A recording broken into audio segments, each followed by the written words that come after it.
हरी शरणम गाइस, कैसे हैं आप सब। चलिए आज बात करते हैं, आगे टॉपिक कराते हैं। Every soul is a part of supreme soul, जो कि अभी तक हमने किया, हम उसे रिवाइज कर रहे हैं कि सब परमपिता परमात्मा के अंश हैं हम, ठीक है। और हर को रिजल्ट किसका मिलता है? अपने एक्शंस का, थॉट्स का नहीं मिलता। सारी पावर विष्णु पावर है, थॉट्स प्रकृति से आते हैं, ठीक है। गॉड को हमारी मेंटल डिफ़िकल्टीज़ का पता है, ठीक है। डे 2 पे था कि हम फाइट नहीं करना चाह रहे हैं, और ये जो डिसीजन हम ले रहे हैं कि हम रिचुअल्स करेंगे, व्यथा को नहीं सहन करेंगे, वो किस बेस पे था? हम अपने आप को, माइंड, अपने थॉट्स को पे ट्रस्ट कर रहे थे, ठीक है। फिर हमने गॉड की शेल्टर ली, और गॉड की शेल्टर लेने पर क्या होता है कि सब भय नष्ट हो जाते हैं, ठीक है।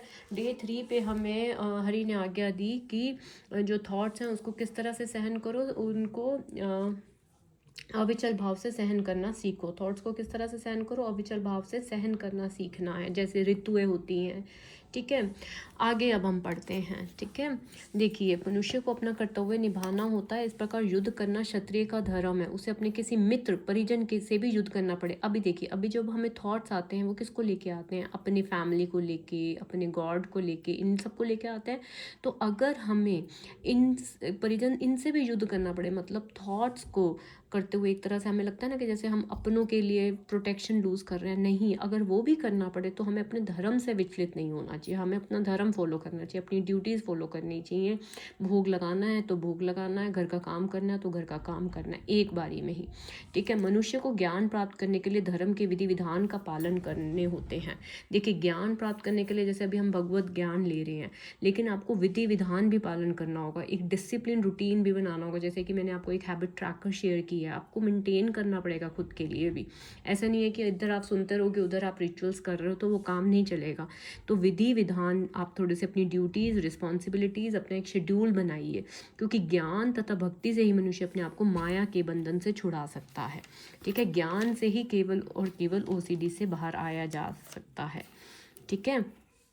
तो हमें क्या होना पड़ेगा? एक तो दृढ़ प्रतीक। दृढ़ प्रतीक का क्या मतलब है कि स्ट्रॉन्ग डेडिकेशन हमें लेनी होगी। No ritual means no ritual. कोई भी टास्क एक बार करोगे, थॉट आ रहा है, आने दीजिए, ठीक है। सुख तथा दुख के प्रहारों को संभाव से सह सकता है, वह निश्चय मुक्ति के युग है। बस जो अच्छे थॉट्स और बुरे थॉट्स को समान भाव से सहन कर रहा है, उसके लिए निश्चय ही ओसीडी से बाहर आना तय है, ठीक है। तो ये अब आपके ऊपर है कि आपने एक डिसिप्लिन बना रखा है या नहीं। जब हरि युद्ध करने का आदेश देते हैं, अभी हमें किसने आदेश दिया? हमें तो, हमें भी तो हरि ने आदेश दिया। क्या आदेश दिया हरि ने? हरि ने यही बोला है ना कि अगर आपको भगवान के प्रति, फैमिली के प्रति भी थॉट्स आ रहे हैं, तब भी आप अपनी ड्यूटीज़ करो। यही तो युद्ध है हमारा, कि वो व्यथा होगी, बस उसको सहन करो। तो ये युद्ध जो है वो परम न्याय के लिए, न्याय के लिए है। तो इसलिए हम सबको इस आदेश का पालन यह समझ कर करना है कि हरि के लिए किया गया युद्ध हिंसा नहीं है। अगर हम जैसे मंदिर में मैं भोग लगा रही हूँ, मुझे कोई थॉट आ गया, ठीक है, या मैं अपनी फैमिली के लिए खाना बना रही हूँ, मुझे कोई थॉट आ गया, तो भी मुझे अपनी ड्यूटीज़ करनी है। ड्यूटीज़ क्यों करनी है? क्योंकि यह कोई परम वो नहीं है, क्या नहीं है, कोई अहिंसा नहीं है, मतलब किसी के लिए। क्यों? क्योंकि मेरे को अपनी ड्यूटीज़ मेरे लिए मेन है। यह हिंसा, ये जो हिंसा होगी, ये न्याय के लिए ही है, अच्छे के लिए ही है हमारे, ठीक है। और हमें इस आदेश का पालन करना है, क्योंकि सिर्फ ये समझ लीजिए कि आपको किसने आज्ञा दे दी? हरि ने आज्ञा दे दी युद्ध करने की, दैट्स इट, ठीक है। और उनके लिए किया गया कोई भी युद्ध न्याय के लिए ही है, ठीक है।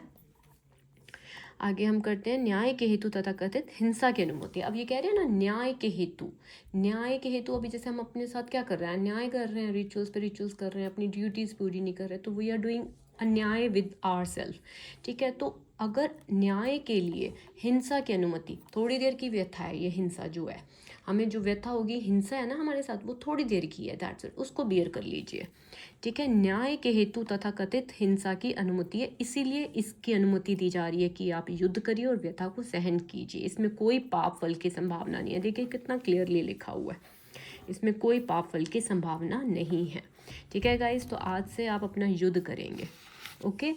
जिस प्रकार अर्जुन हरि का उपदेश ग्रहण करने के लिए स्वेच्छा से उनकी शरण में जाता है, त्यों ही परतंत्र पक्षी तुरंत सारे शोकों से विमुक्त हो जाता है। अब हम भी अपनी इच्छा से ही गए हैं ना प्रभु की शरण में, तो अब हम भी क्या हो जाएंगे? इस शोक से विमुक्त हो जाएंगे, ओसीडी थॉट से विमुक्त हो जाएंगे, ठीक है। देखिए आगे क्या लिखा है कि कुरुक्षेत्र का युद्ध भगवान की इच्छा होने के कारण अपरिहार्य था। मीन्स इसका मतलब यह है कि ये जो घटना थी कुरुक्षेत्र का, ये निश्चित ही थी, इसको रोकना या बदलना संभव नहीं था। ठीक है।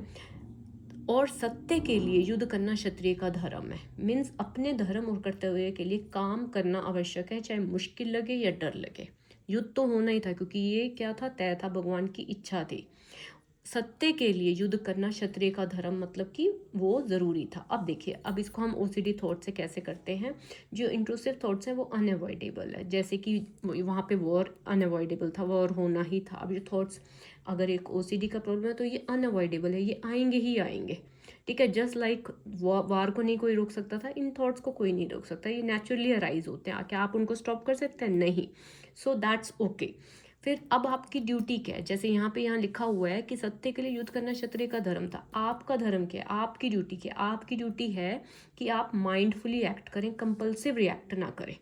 ठीक है। जैसे क्षत्रियो को फाइट करने के लिए बोला गया, आपको भी फाइट करनी है। आपको क्या फाइट करनी है कि आपको माइंडफुली एक्ट करना है। कोई भी थॉट आ गया, अरे उसको फाइट करो कि हाँ भाई, जब मान लो मन आपको डरा रहा है, आपने इनका नाम नहीं लिया, अरे सब एक है, विष्णु शक्ति, हमने भगवत गीता में पढ़ा, तो हमने एक का नाम लिया। कोई भगवान थोड़ना या संत जी थोड़ना एक दूसरे से नाराज होते हैं, तो हमारा माइंड है जो हमें वो कर रहा है। ठीक है। तो हमें सच के लिए फाइट करनी ही पड़ेगी, हमें एक्ट करना पड़ेगा रियल लाइफ में, जो हमारी ड्यूटीज़ हैं, family, prayer, once, everything once. हमें स्टक नहीं होना फाइटिंग थॉट्स में एंडलेसली। ठीक है।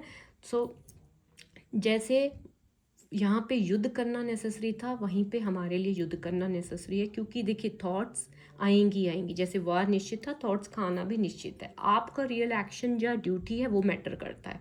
वो क्या है, रिएक्ट ना करना, मेंटल में जो भी चीज़ें चल रही हैं उस पर वो ना करना।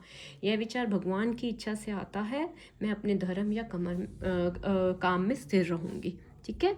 देखिए, अपने कर्तव्य का पालन मैं करूँगी। ठीक है।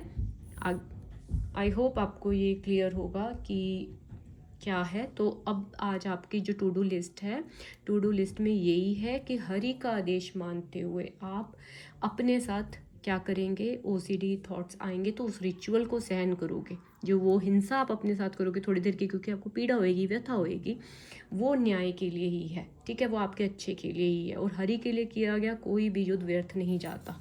ठीक है। तो क्या बोला है हरि ने, अपने कर्तव्य का पालन करना है। ठीक है। आपको किसी के लिए भी डरना नहीं है, हमारी ये ड्यूटी ही यही है, सत्य के लिए युद्ध करना ही है हमें। ठीक है। जैसे वहाँ पे युद्ध रोकना मुश्किल था, युद्ध का होना तय ही था, थॉट्स का आना तय ही है। सिर्फ और सिर्फ हमें माइंडफुल होके एक्ट करना है। ओके। आज आप एक रिचुअल ब्रेक करेंगे, न्यू हैबिट अडॉप्ट करेंगे, अपना ट्रैकर मेंटेन करेंगे और मुझे मैसेज करेंगे कि yes you are maintaining the tracker. Okay guys, Hari शरणम, थैंक यू।